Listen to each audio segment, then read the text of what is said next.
6 nights each spring, up to 700 stargazers descend on this remote cattle ranch to roll out their telescopes.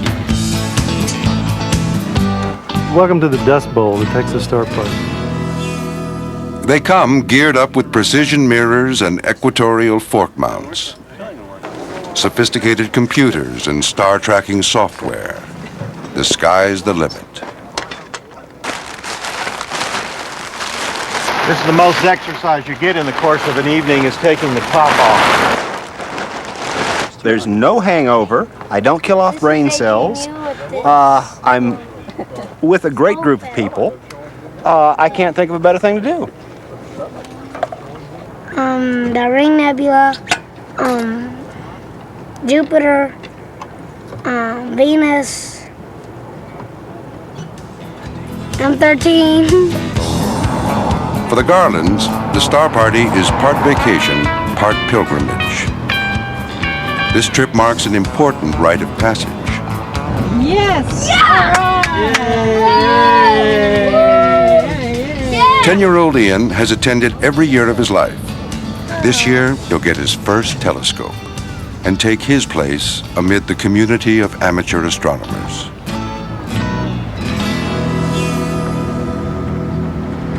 There's a lot of things out there that people never realize are out there. Just seeing these points up in the sky that don't really mean anything except they're just white dots. But there are all kinds of things out there that are just unbelievable to see.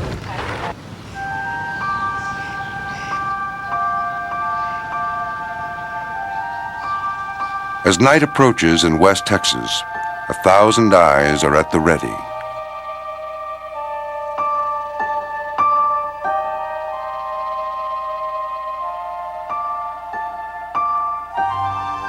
For stargazers around the world, the secrets of creation are emblazoned across the heavens.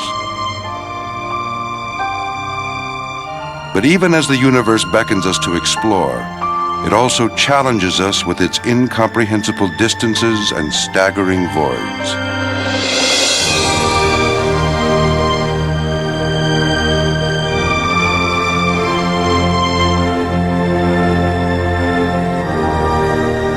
As we discover more and more, and the universe seemingly gets larger and larger, more complex, vaster, there's a tendency perhaps to think that humans' role in this diminishes with time. But for me anyway, it's like learning my world better. I feel larger the more I understand. I don't understand the purpose of it all at this point, but at least I begin to understand my place in it.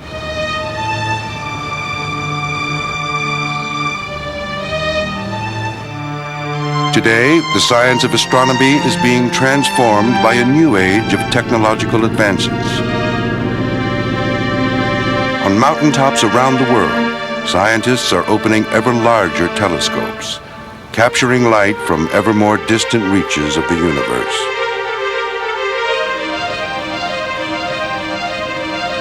That light may have traveled millions, even billions of years to reach us. By the time it does, it offers a window into the distant past.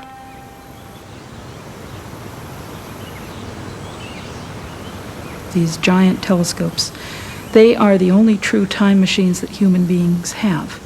And they are totally faithful. There's nothing hokey about this. You look through a giant telescope, you get a view of a very distant region of space, and it is as though you were a historian and could put your eye to a telescope and actually see Hannibal crossing the Alps and all those elephants trotting along. We are actually seeing the universe and the things in it behaving as they did billions of years ago.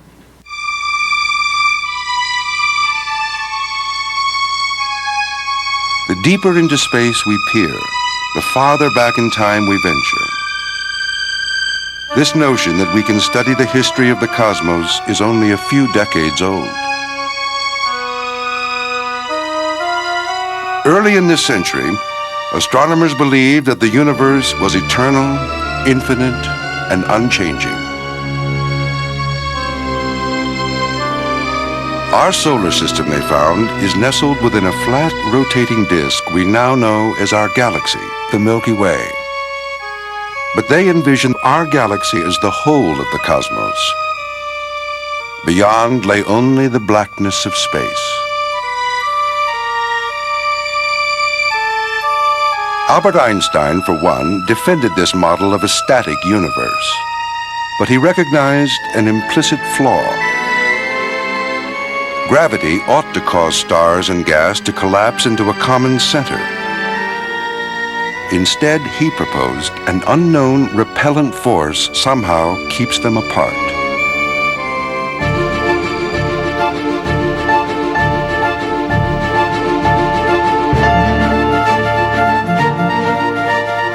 This vision was about to be shattered. In 1917, after 15 years in construction, a powerful new telescope mounted on a summit above Pasadena, California, was opened.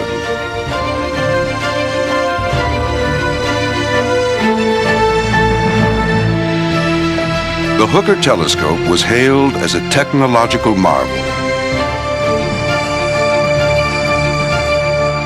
At 100 inches wide, its mirror was by far the largest ever built. 100 years ago, there was a feeling that if you just got enough money together and built a bigger telescope, then you'd see further and it would just be more of the same. What happened with the 100-inch telescope is that it was a lot more than just more of the same. In fact, it was a fundamental reappraisal of the nature of the universe. Among the parade of astronomers, a young newcomer arrived fresh from service in World War I. Edwin Hubble was interested in mysterious cloud-like objects known as nebulae. He turned the new telescope on the fabled Andromeda Nebula. Andromeda was very important to Hubble because astronomers were wondering what all these little fuzzy blobs that we now call galaxies were. And there were lots of astronomers who thought that they were small little things that were just pieces of the Milky Way. But Hubble was able to discover stars in Andromeda that he could see were very much like stars in our own galaxy. And at that point, everything clicked into place. He got the scale, he could see that it was far away, it was big, there was no way that it was a little piece of our own Milky Way. Hubble discovered that the universe contains other galaxies, that it's far larger than we dared imagine. But he didn't stop there. He analyzed the light of distant galaxies and found that it skewed slightly to the red. This redshift is the result of the Doppler effect. It's like the sound of a train whistle that changes pitch as it speeds past. The redder the galaxy's light, the farther away it is, and the faster it's moving away from us. The universe, Hubble found, is not static, but expanding rapidly in all directions.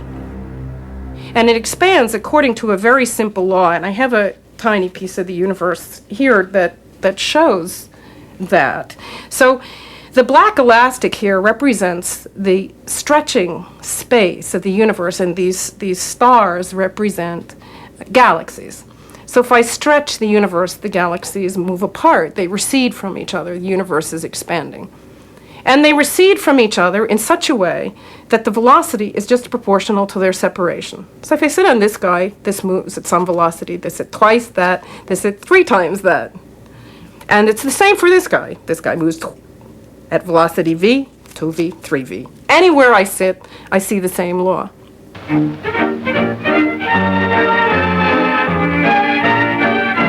The importance of Hubble's discovery eluded most of the world, but not one visitor.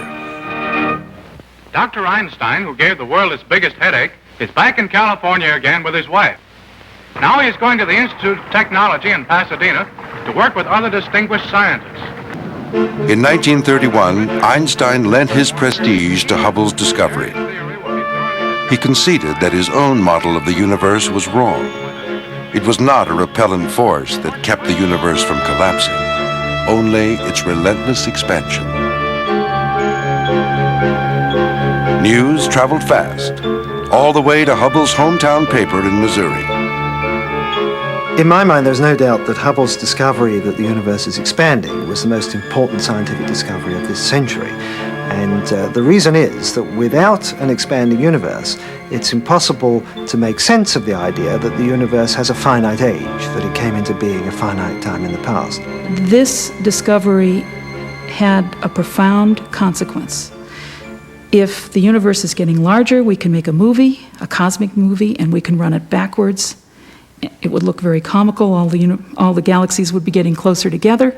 And we can see that the expansion of the universe implies that there was a first moment, a Big Bang.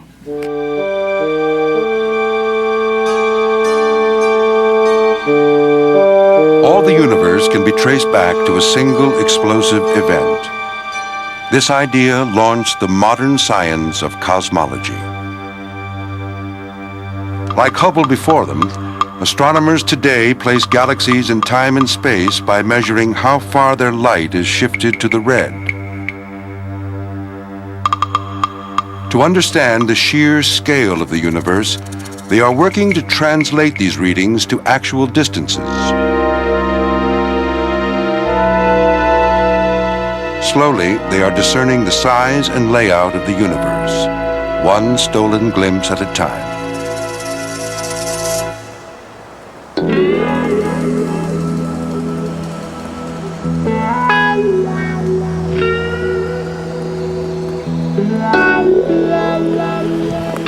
It's going to be a good night tonight. We're going to get something done. We're going to find out how big the universe is. We're going to find out what shape it is. We're going to find out what kind of shape we're in. It's going to be fun. Let's hope the equipment works. I always worry about the equipment. Astronomer Robert Kirshner has come to Mount Hopkins in Arizona to study what may be an ideal mileage marker. A kind of star that goes out in a blaze of glory. All right, this is going to be Supernova 1996, number 13. And it's going to be record number 42 on the disc. It is a supernova, an event so rare it happens only once a century in most galaxies. We can see these things. They really exist. A single star becomes as bright as a billion stars, and that means you can see these things in distant galaxies. The whole star explodes suddenly, and you get a violent explosion, a nuclear explosion, in which the nuclear fuel, this carbon and oxygen, burns very, very rapidly in a kind of burning flame.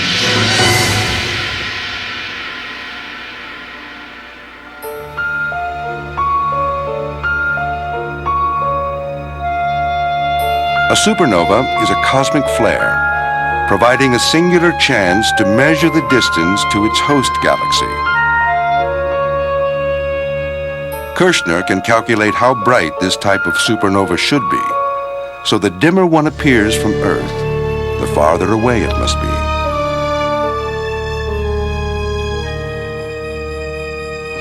This is a picture that was taken while supernova 1994D was still bright. And so this is the supernova. It's a star in that galaxy that exploded. These things are so bright you can see them out halfway across the universe. That star isn't there anymore. And the light from it came to us, and we saw it a couple of years ago. That one is one because the supernovae Kirshner is studying are so far away, they are dim indeed. 20? So the standard star is something like 20,000 counts in a minute, right? Yeah. What we're seeing for the object is something like 1 count per minute, roughly speaking, right? Something like that. The telescope counts light particles, but by the time these photons reach us, precious few land on the telescope. That's it. We should expect it to be that faint. Yeah. We should expect it to take forever. After long hours of recording, the telescope at last captures its image. Okay, here we go. Oh, look at that. A little streak down the middle. It's better than the last one. It's much better than the last one. All right. All right. All we have to do is do this for another 2 hours and we'll have some kind of signal. Gone are the days when professional astronomers huddled over their telescopes in the cold of night, painstakingly logging their findings. Today, computers do most of the work, leaving observers time to ponder.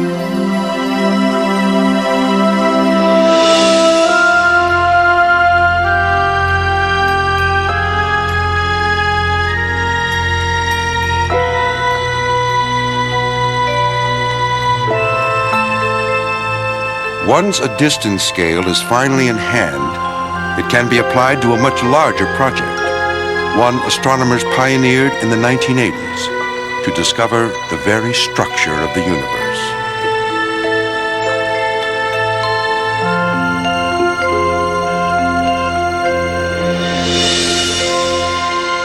It was long assumed that the Big Bang created a sprawl of galaxies spread uniformly across space.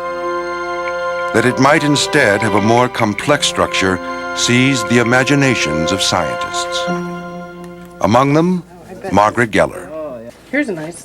That's a nice case.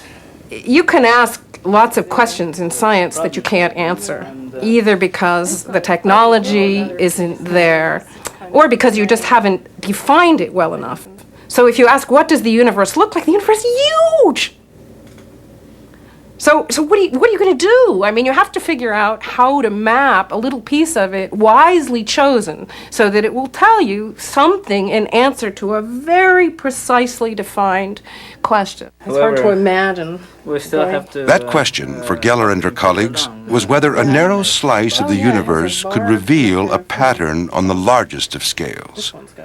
She set out to actually begin mapping the universe.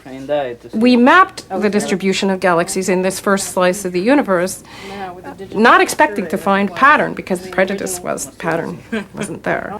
And when we plotted the data, we saw this pattern, which has become very famous. It's known as the stick man.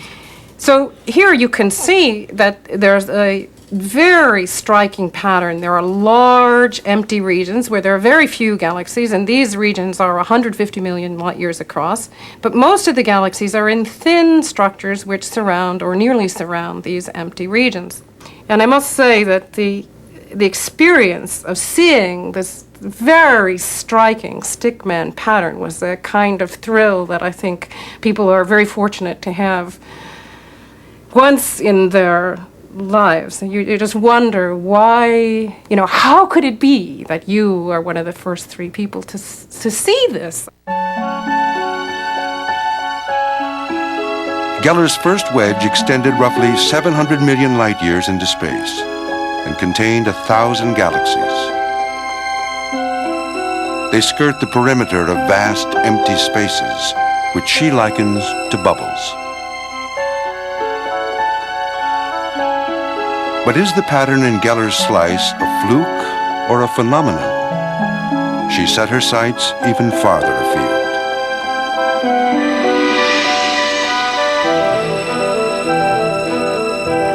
Now, more than 7 times the galaxies are plotted over a wider area. They are drawn in expansive sheets of matter that encircle enormous voids.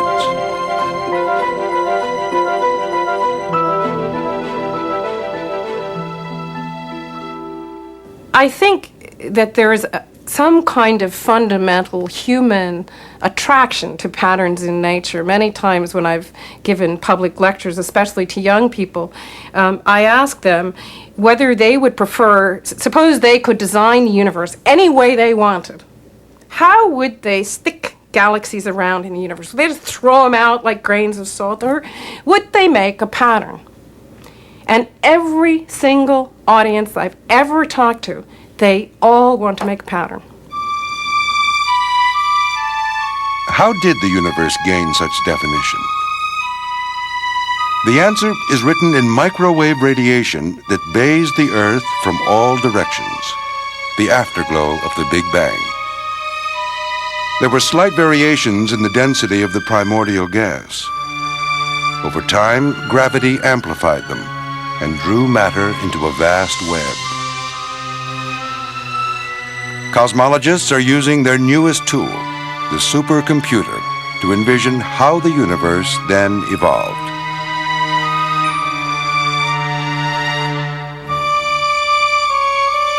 Out of patches of stars and gas, galaxies began to coalesce.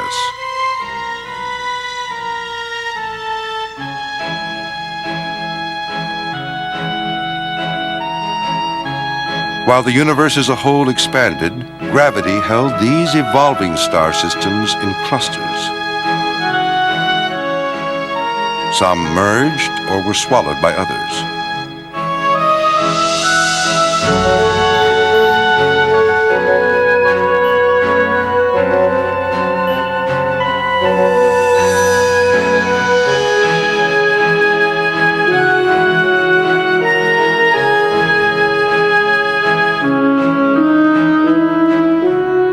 To this day, violent duels continue to erupt between galaxies. Their immense gravity sets them on a collision course.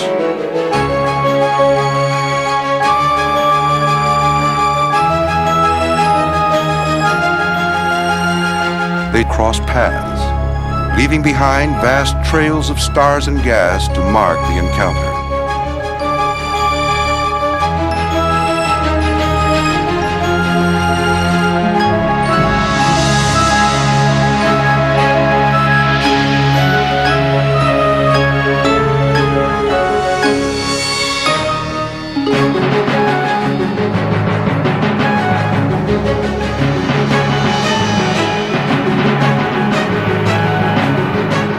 In the aftermath, whole new galaxies emerge.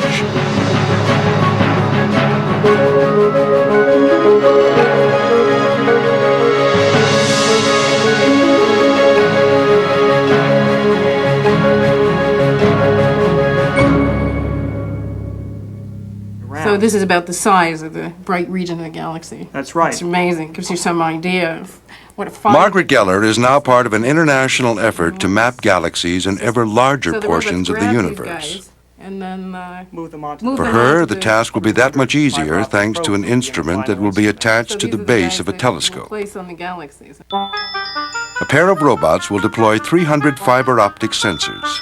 Each sensor will capture the light of a single galaxy, then move on to another. They'll capture thousands each night, 100,000 per year. The robots, light on their feet, are nicknamed Fred and Ginger. We'll pretend to be a hectospec robot. Yeah. You can be Ginger. I'll be Fred. Okay. Now, a lot less graceful than Ginger here. I can barely reach this thing. I'll put that one on. Geller believes that with technology advancing at its present rate, new generations of astronomers will have mapped the entire visible universe by the end of the next century. This idea that we can map the universe and see its history is a testament to our imagination and our desire to explore. It's these things that really make us human. It's an extraordinary thing that we can ask these questions about our grandest environment, and I think it's even more extraordinary that we can answer them. The telescope that will house Geller's instrument is itself a milestone.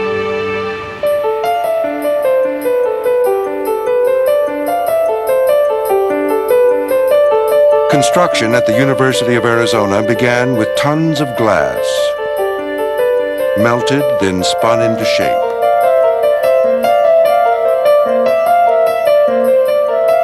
After months of polishing, workers are now mounting a strategic attack on a few remaining imperfections, specks of dirt. Their precision tools, a box of toothpicks and some solvent.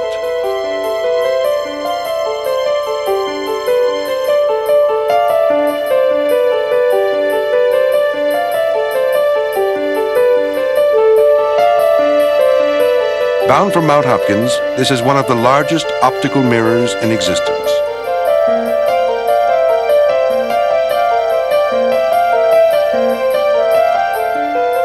But even the best ground telescopes are at a disadvantage. As far as the light of the universe has traveled to reach us, its way is blocked in its final mile by the blurring effects of our atmosphere.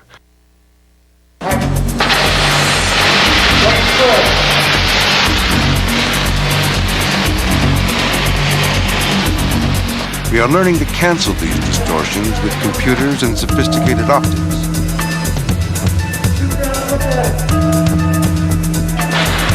Astronomers are now realizing an even loftier ambition.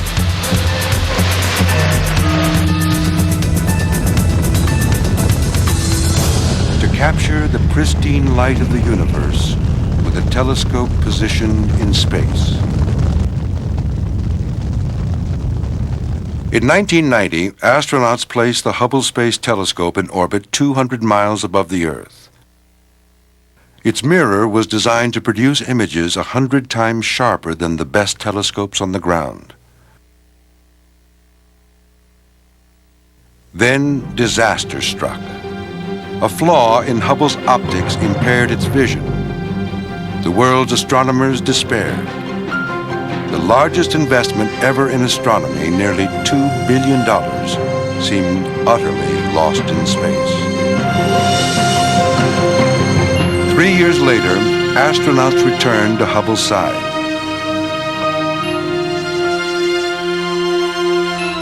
The nation looked on as they undertook painstaking repairs against seemingly impossible odds.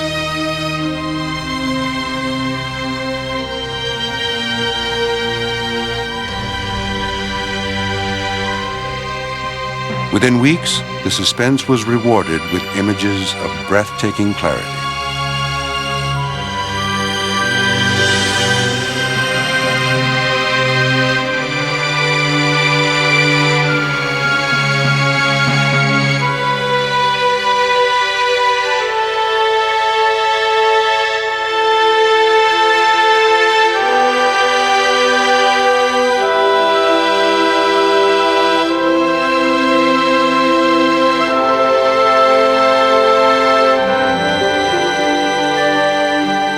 Amid the rush of accomplishments, Hubble showed its true forte, capturing visions of galaxies deep in the universe.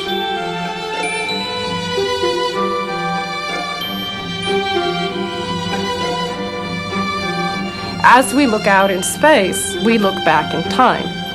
And today, with large telescopes on the ground and with Space Telescope, we can look at galaxies as they were 5 billion, even 10 billion years ago. Very near, galaxies which are very young. And we can see, in fact, we can measure from the ground how galaxies were distributed. So the historical record is there for us to observe.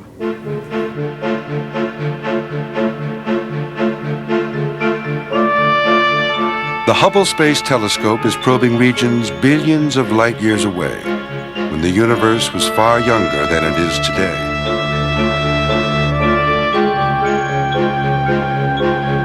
There, galaxies have blotchy, distorted shapes. They are pocked with the bright blue signature of myriad stars being born. One of the most exciting things about these really distant galaxies is that they look quite different from nearby galaxies. They look very disturbed, very irregular. And then there are all these little specks, tiny specks and blobs that don't look anything like galaxies nearby. Those are probably the little bits and pieces, the little building blocks, the little galactic Lego pieces out of which galaxies were forming at a very early time.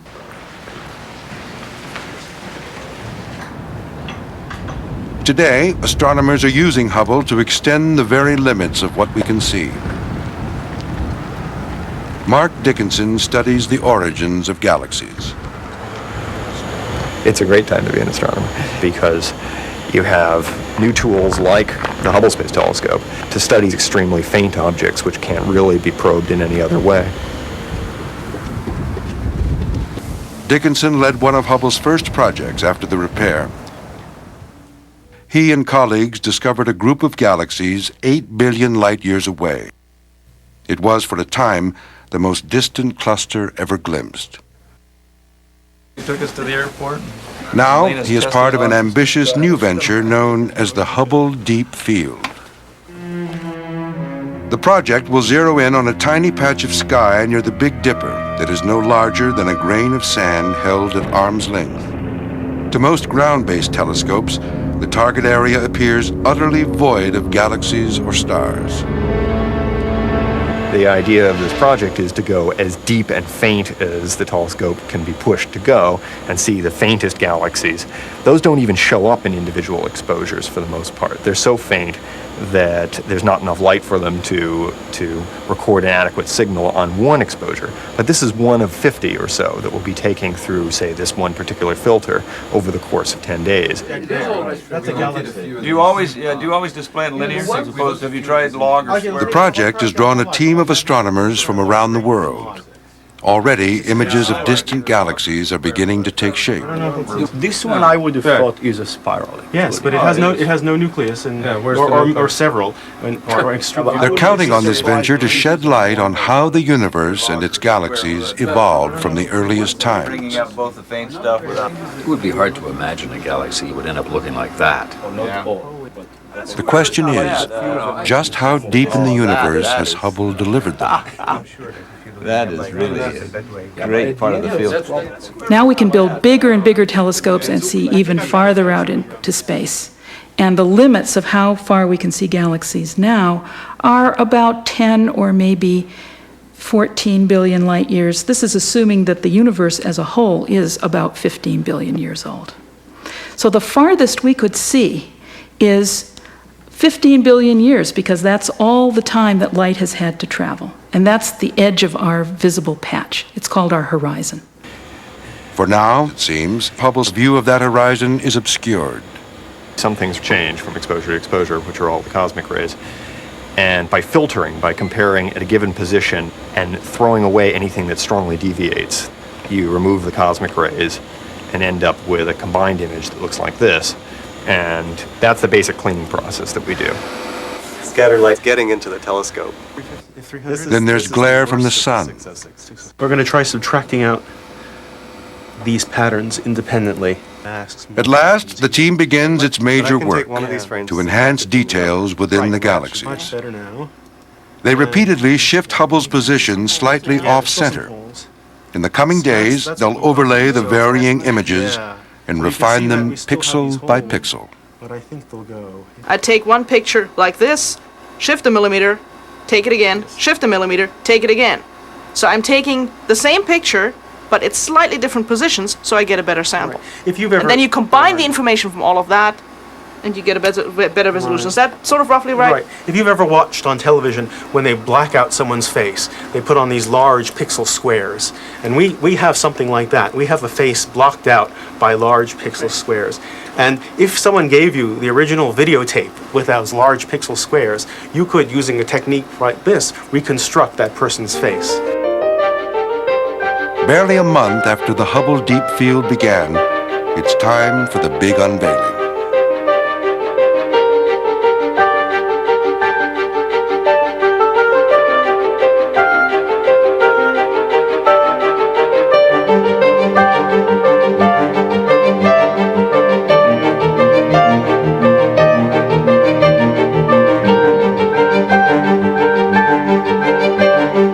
In recent years, the annual gathering of the American Astronomical Society has brought a series of extraordinary revelations.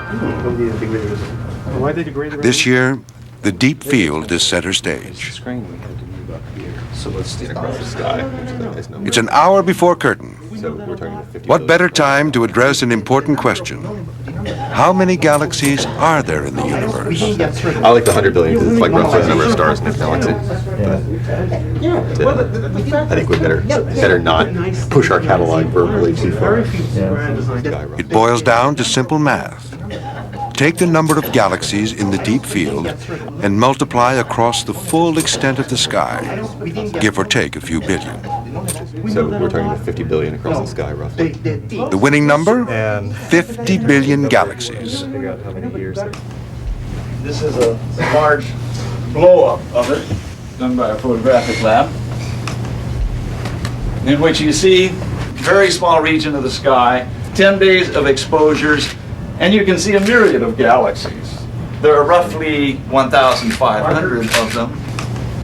As Bob described, this is a basically blank patch of the sky, which if you look at it with a modest-sized ground-based telescope at one of the sky survey prints, you see almost nothing, 1 or 2 galaxies. The statistics, the sheer numbers are impressive, but by itself that's not really enough. We can count the galaxies in this image and say, my God, there's a lot of them, but we don't know what they are. We need to understand what these galaxies are. We need to understand how far away they are, what their properties are, before we learn anything about galaxy evolution from a picture like this.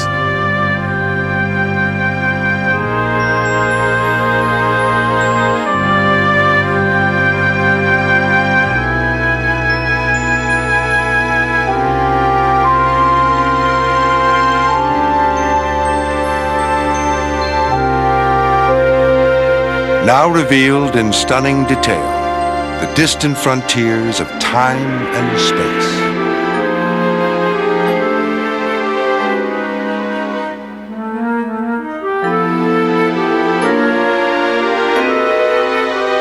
The early universe, it seems, is a jumble of twisted shapes and cosmic question marks.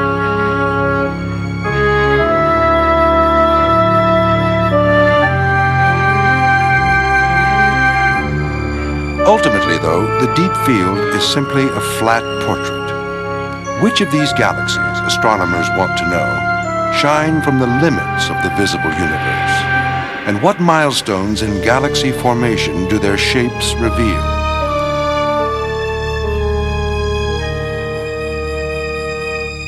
In many ways, what we have here is an archaeological dig, the deepest archaeological dig ever done. And we're left with a good view of the colors, the shapes, the sizes of all the relics, but we don't know the layer of dirt from which they came. How far away are these things? Are they little dwarfs nearby? Are they star-forming protogalactic subfragments? What are they? Well, we'll try to find out eventually, and that's what this is meant to be a resource for. For all the unknowns the deep field presents to astronomers, to the public, it's sure to be a revelation. I think it's one of the most important things that the Hubble is doing. The picture is stunning, and we'll probably want to run that and then await the scientific analysis and then report on that. Huge numbers here, billions of light years away, billions of years ago, billions of 100 millions of light years across, seeing things I've never seen before. This is easy. This is like candy to a science writer. This is easy. This is like falling off a log. The deep field goes on view like a grand work of art snatched from space. Measuring the distance to its galaxies, the same work that once consumed Edwin Hubble now awaits astronomers lining up to study it. They will peer for the first time into this narrow celestial corridor.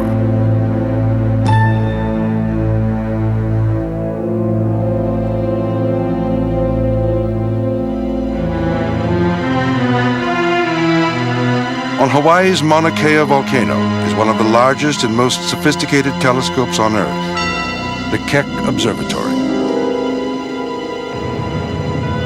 Tonight, a group of astronomers has come to pinpoint the most distant galaxies in the deep field.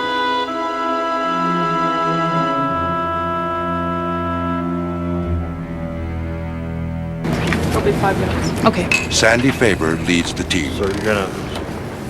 My own personal hope for the Hubble Deep Field is to identify the moment of the beginning of galaxy formation. What were the first proto-galaxies like? How big were they? How did the stars form in them? We're looking back to an era when the universe and the galaxies in it were really quite different from the ones we see today. But not totally different. We can see a relationship. These are infant galaxies and adolescent galaxies compared to our own mature galaxy today. Faber and her team are looking for galaxies 10 to 15 billion light years away. These appear as tiny blue lights in the deep field, shining faintly among the larger, brighter ones.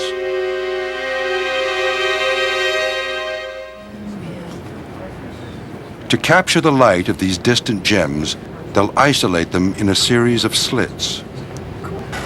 These labels tell us what to expect if we're lucky, and everything that says HZ means very high redshift object.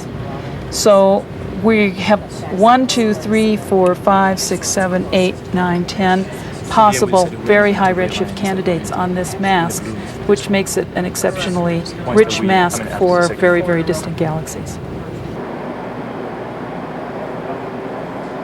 Keck is one of the most complex instruments in all astronomy, but rarely has it been pushed this far.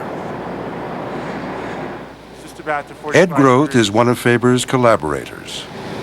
It's wonderful. I just can't believe that I get to come up here and use it. It's really a rush. Still, Keck is only 3 years old, and it has a few kinks. We think that this particular grading setting is an optimum for finding our high redshift distant galaxies.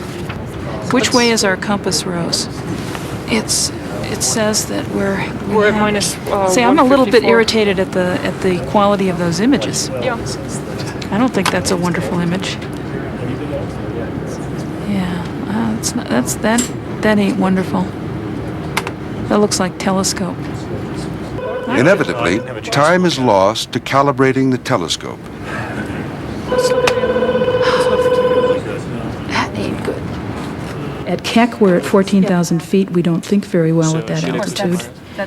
Every moment of telescope time is precious. You prepare intensively to go there. It's easy to make a mistake and waste time during the run that you have. It's just like a time warp. It's living very, very intensely for a short period of time. It's thrilling, really. We've got the offset applied. Wait for a few seconds. Okay, start the exposure. Wow, Drew, that's our best alignment yet. Every star's in the middle of the box. And the star images look pretty good too. Each of these galaxies is 100 million times fainter than you can see with your naked eye. And they're hard even for this big telescope. At last, Keck captures its first flickers of success. The spectral barcodes of these galaxies hardly seem as impressive as Hubble's pictures, but to the trained eye, they're nothing short of sensational. There's a really nice continuum in that object there. Here, you can also see one here. I'm running the cursor along it. Yeah, I see that. That's correct. Okay. What about there? Ah, yes. Because see, we saw something. Yeah, exactly. That's Yeah, it. that's it. All right. That's good. Looks good. In the span of a few nights, Faber and her team record no less than 3 new high redshift galaxies.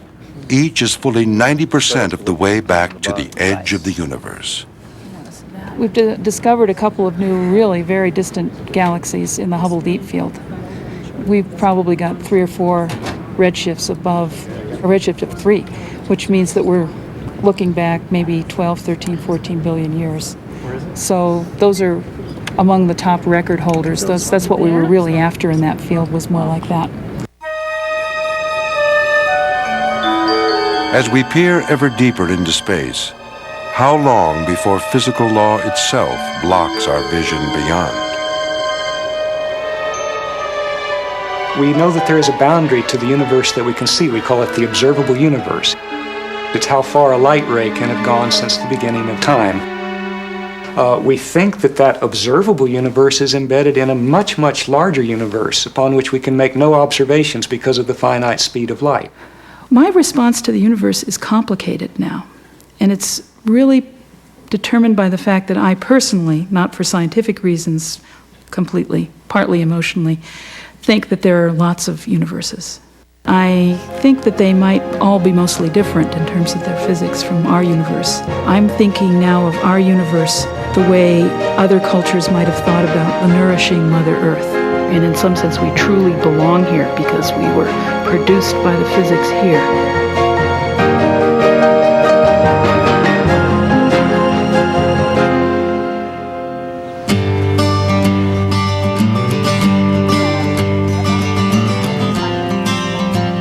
Overhead, the universe is expanding relentlessly, but not too fast for a father to share its wonders with his son. The Texas Star Party is in full swing.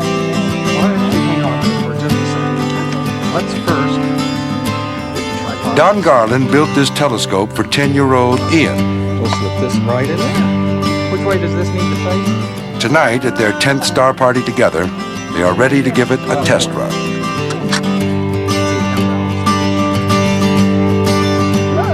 It may not be Keck, it may not be in orbit, but for a young astronomer, it's state of the art. What do you want? Play right up here? Yeah. Here you go. And just push in. Got it. You want to look at Venus first?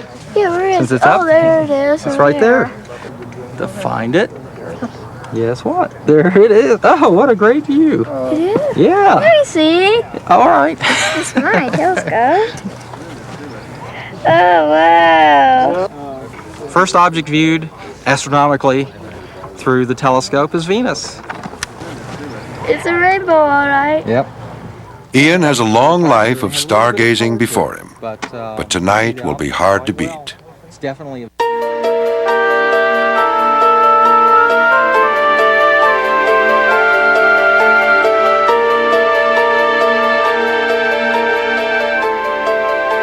When I see gas clouds, I see these little globules of stuff up there. What I think of is, I'm seeing something forming. I'm seeing something being created. It's exciting.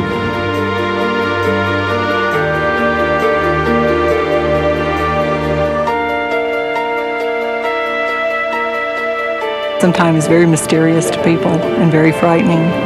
And I know the Lord put things up there for us to see and to behold the beauty in it. And you can come out here at night and the ground is lit, that you can see your shadow and you can walk around. And you can look up and watch the meteorites as they come in and just watch the heavens as they turn, which is a wonderful thing.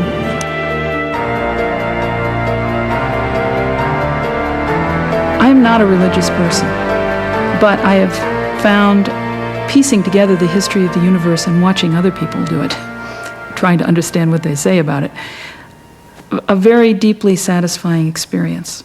I think it just pleases me to know what the past was like, how I got here, and what the future is likely to be like. And I think this knowledge is important for me to decide where I fit into the big picture. Where are you going, Jimmy? You want to see the light?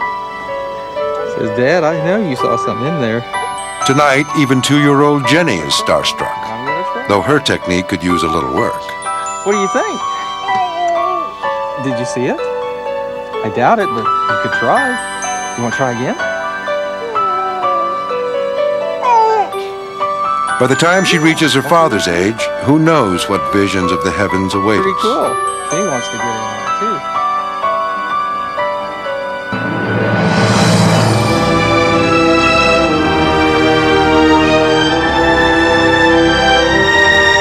We once defined our universe only by the stars that turned overhead. Technology has now delivered us into a vast assemblage of 50 billion galaxies.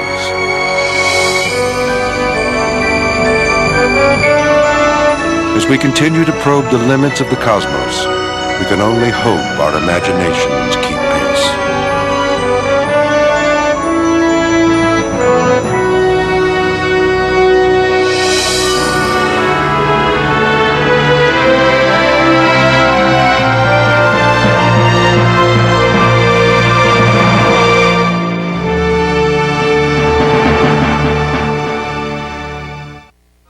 To learn more about Mysteries of Deep Space, visit us at PBS Online at the internet address on your screen. Supernova should be coming up right about now. There it is. It is. It's a supernova. Look at all the undulations. Yep. We got another one! In the death of a star, the universe reveals its deepest secrets.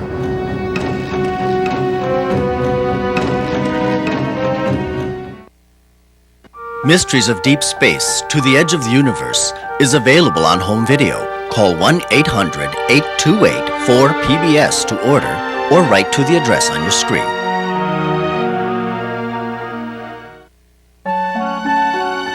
In the late 1980s, a bank tried to foreclose on a farm without any regard for the 4 generations spent on that land or the Jordan family's good reputation.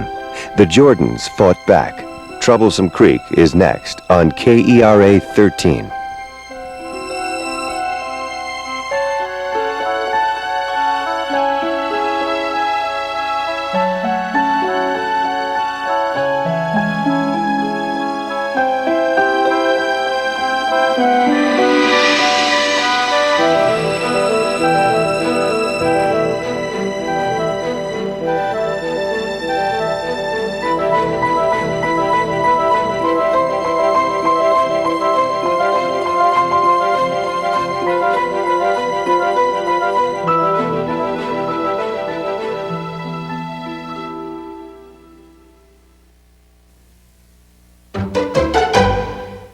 Funding for this program was made possible by the Corporation for Public Broadcasting and by the annual financial support of viewers like you.